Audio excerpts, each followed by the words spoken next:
Welcome back to Train Revival. This is part 2 of the 671R red brush plate in my previous video. I said at the end of the last video that I would try to get on the part 2 of the tender, and that's what this video is all about. This is where the radio receivers are, and that's what I'll be doing today. I have actually tested this.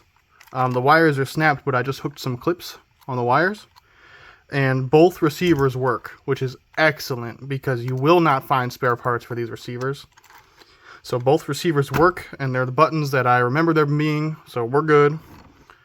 The 671 is done, the way I see it. I mean, I'm going to go back and probably clean the shell a little bit, but otherwise he's done. So we'll just set him off to the side. I just wanted to put him in the thumbnail, or in the start of the video so you guys could see him. It is a beautiful 671 though. And because he's not the focus, this is the focus, the tender. So all I'm going to do is take it apart, clean the wheels, and rewire it. And then I'll show you it working on the track, and we'll be done. With any whistle tender, there's only 4 screws you need to take out. There's one, it might be hard to see on camera, but there's one right in here. There's one right there. There's one right there. And there's one right there. And then these ones are the pain to get back in because there's a hole back here in the frame. And they always like to fall in there, and you got to shake them out. It's like getting your guitar pick stuck in your guitar. Anyway, I'm just going to take out those screws. There you go. I got all 4 screws out. And I always like to lay out my screws in an order that I can remember. See, 1, 2, 3, 4 in a rectangle. 1, 2, 3, 4 in a rectangle. So I know I can get the ones back in. Most applications it doesn't really matter, but these are plastic. So anyway, here's the moment of reveal for everybody who's never seen inside a 671R electronic radio tender, which is pretty much nobody besides me and some old timers. There we go. Whoa, it's just a whistle motor. There is the receiver, and there's another one right there underneath the frame. So I'm not sure which one. Hold on, let me get a second here and figure this out. So the bottom receiver is the receiver for the whistle, and this receiver is the one for the E unit. It actually cycles the E unit in the receiver. All these do, please, if you don't know how these work, watch my 671R video. It'll be linked in the description. I got to point that way actually. It'll be linked. No, it'll be linked in the description below the video. But all they do is they pick up radio frequencies through the rails of the track, through the roller pickups. And if it detects a certain frequency which it is tuned for, it will send the input of the roller pickup to the input of whatever the device it is. So in this case, it'll be the whistle. You could have an operating dump car, which will pick up a receiver, and it'll dump the load of the car. Pretty much any car you could do this for, but good luck finding spare receivers. Anyway, so this one, all it does is this one activates the whistle when you push a button, and this one cycles the E unit when you push a button. Again, if you want an in-depth guide on the 671R, my channel is the only channel on YouTube with videos of the 671R electronic set, radio, locomotive, and set. So please go to my channel if you want to see those. Okay, all I'm doing right now is rewiring it. I do have a replacement one of these, but these are like 10 bucks. So I'm not going to replace that wire. It's actually not too bad, and it works. So basically, you see this giant hotspot of wires right here. There's 3 different wires. That's the input for everything right there. So everything's wired right here in this case. You don't really have to do it this way. But basically this side of the receiver with this wire, and it's the same side over here, it's just at a different angle. Those go directly to the roller pickups and then to each other. That's why there's so many wires there. All that is the input. That's what I'm replacing to the roller pickups. That's all I'm doing. Oh my god, the axles are stainless steel.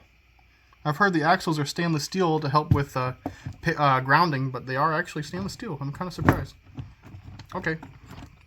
So I'm just going to replace all these wires to the pickups. And then I will, if I have to, I'll replace the output wire, but I don't even think I do. It doesn't look that crispy. So 20 minutes, okay. Hey y'all, I'm back. It's been about a week. I got my hands on some solder. I bought some new solder from Amazon, and I got some of this solder wick. It's supposed to soak up the old solder. I don't know. It's cheap. Okay, I'll move this over. Again, all I'm doing is rewiring the guts. Output is right there. So this receiver here is the E unit receiver, and you can tell because the output wire is right there, and that goes to this wire, which goes into the unit and plugs into the E unit. Okay, so I don't need to touch that wire because this one actually is fairly flexible, and this wire itself is like 10 bucks, so I'm not going to touch it. And you kind of need that base right there to plug in. These wires are brittler than my skin after sitting all day in the sun, so they need to change. Yes, it is. Look at that, they're just all globbed on there. Okay, here's a mess of wires.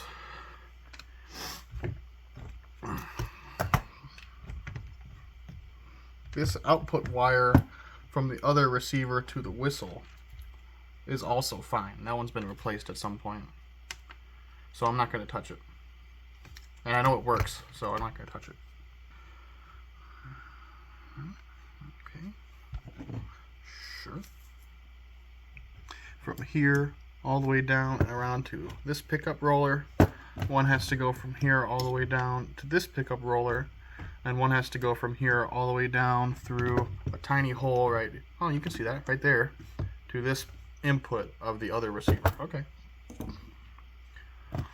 So long, medium, short. Okay. Okay, I'm gonna come back when I get this all soldered up. You know where this is going. All right. I think I got it, y'all. So there's those 3 wires replaced. It's a little bit messy up there, but it's holding. Right? Yeah, I got a big old glob of solder right there, and it's not going to touch anything. So what you need to know is these 3 wires, one of them is going to this roller pickup, one of them is going to this roller pickup, and one of them is going right here on this side. Not that side, that's the output. The little stick is the output. The screw-in one is the input. That's the input for the other receiver. So let's go. Oh shoot, I took my test track. Oh shoot, we're going to have to take it all the way downstairs to test it. Well, you guys are coming with me anyway. You don't have a choice. Alright everybody, here it is on the track. I'm going to turn on the power. Just excuse the humming in the background. The 773 is still on the track over there. That's not related to this matter. Okay. I got my transmitter warming up. Okay, so now keep in mind that I have not oiled or cleaned the brushes on the whistle motor. I have not cleaned the roller pickups, nor have I cleaned the wheels. I just want a sign of life. That's all I want. It doesn't have to work well. I just want a sign that the receivers are working after the rewiring.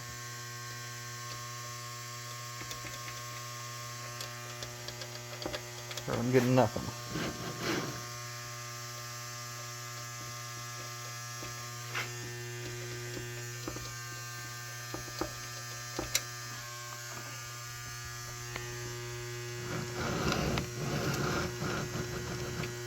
I am getting nothing. Okay. Let me do some digging with both my hands here. Alright, I did some wiggling. I took off the 773 because the buzzing was killing me. But now if I push the gray button, and it won't work again. But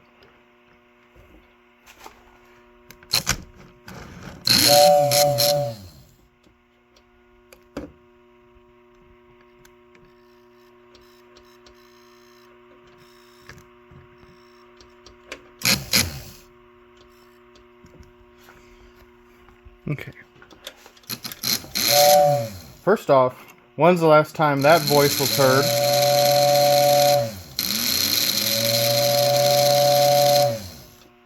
And second off, I did hear, it's not doing it on camera, but if I wiggle it and I push the black button, I can hear the receiver chirp. It goes. And if I had my other 671R, if I had either one of them actually, on the track here and plugged it in, it would work. Yes. So, that means my wiring to the track is good. It just needs a deep, thorough clean. And I'll clean the brushes and oil the motor a little bit. But yeah, it's just a marvel of 1946 engineering. I don't know. I heard the receiver. It went earlier. So I know that both receivers are good, so it's time to freaking polish these wheels. And these wheels have to be so clean it's almost worth wire wheeling them, because it's just ridiculous. And they actually said in the catalog not to oil the axles. That could be part of the reason why mine... That could be part of the reason mine aren't excellent, but, you know... That is just amazing news, okay? That it even tried to work, isn't that? So, I'm going to be lazy here, but if you wanted to go in and clean the motor brushes for the whistle, from here on out, it's just a regular whistle tender. That's what I'm doing. So you can go up and find any 671 whistle tender or any whistle tender of this shape, 64, 66, but you can figure it out. You can find other videos on it, but you can go in right here. There's a screw here, here, and here, and you can clean the brushes and you can clean the top of the armature. I'm not going to do that because it sounded actually really good. So it was drawing very low power. So I'm just going to drop some oil through that oil hole right there. There's a little tiny wick right there. You see that big square lump right here? I'm not sure if you can see that. But there's a little oil hole and there's an oil wick in there that just kind of keeps it lubricated. So I'm just going to squirt some fresh oil in there and be done. But again, if it wasn't working so flawlessly, I would undo screw here, screw here, screw here, and that plate would come up. It's made of plastic. Be careful, don't break it. And don't over tighten those screws either when you put it back on. But if I wanted to do it right, I would clean the brushes right here and here, put them back, but I don't think I need to. So I'm going to put the shell back on now, because I know everything in here is good. Everything in here is good. So the wire goes back through the hole up front. That's why this hole's here, guys. That's why that hole's right there. I have no idea why that hole's there. I'm just saying.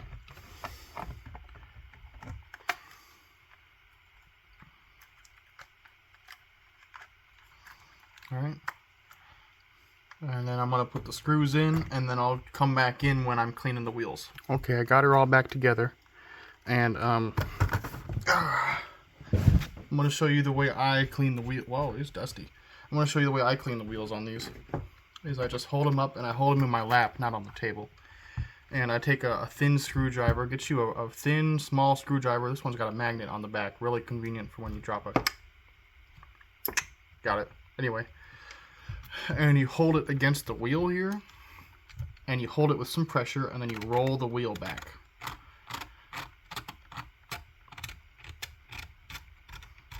Sometimes at the top, whatever works, and you'll see it start to polish up. In this case, there's not a lot, but if your car has seen a lot of miles, you'll get like a center. It's pretty much a traction tire around the center that's totally black, and it feels like rubber. That's just carbon buildup. That all has to be scraped off, especially with a very, very picky engine like this. That all needs to come off. So I'm just going to go around each wheel like this. I'm going to scrape off from the center, and then I'll scrape off from the side. And then I'll take a Scotch-Brite. Do not use steel wool. I'll use a Scotch-Brite, and I'll do the same thing. Hold it up against, and then rotate the wheel. That's what I do. It's not perfect. If you have a little Dremel tool, you can use that. That would actually be really, really convenient for this particular application because this is, again, very picky. But I don't have one of those because I'm broke. You look at what I'm doing here. I'm broke. Also, pickup rollers need to be polished too. So take that same screwdriver, jam it underneath so it can't roll anymore. Polish it up a little bit. That's what I do. Then you spin it a little bit. Spin it a little bit, hold it, polish it. Spin it, hold it, polish it. That's what I do. So I'm just going to go around to every wheel and do that. These little green Scotch-Brites leave little green things. You can just go, it's not going to hurt anything. But again, do not use steel wool for this. However tempting it may be, you'll ruin your engine. So please don't do that. Okay, so I'm going to clean up every wheel, and then I hope you'll join me on the track when I test it along with the locomotive together. Alright, unfortunately, my layout is in disrepair because I am working on grass over there. So I've got it in neutral, and the next direction would be forward. So the reversal receiver is giving me trouble, but the whistle is not, which is just like how the other tender was. It's so strange. I don't understand it. But we got the power on, lights not on. Why? Hold on. Okay, the power is on, the light's not on, it's flickery, I don't know why. But here it is. Wow.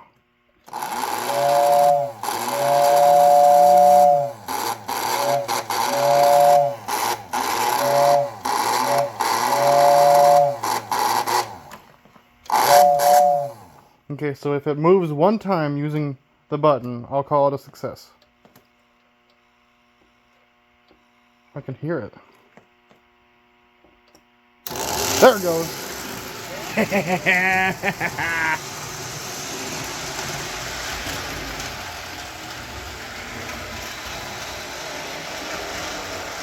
Okay, now I can't get it back. All right. It's a shame that my layout is kind of a mess right now, but it does work. Thank you all for watching. This has been the Lionel 671R radio control locomotive. This one is a 1946 or maybe a 47. If you enjoyed the video, please hit the like button and please leave a comment. It really helps my channel grow and get spread to other people. If you want an in-depth video on how the 671R radio locomotive works, I've made a long video about it on my first one. So please check out my channel if you're interested in how it works. I have the entire set, it works, and the link will be in the description. Thank you so much for watching, and I'll see you in the next video.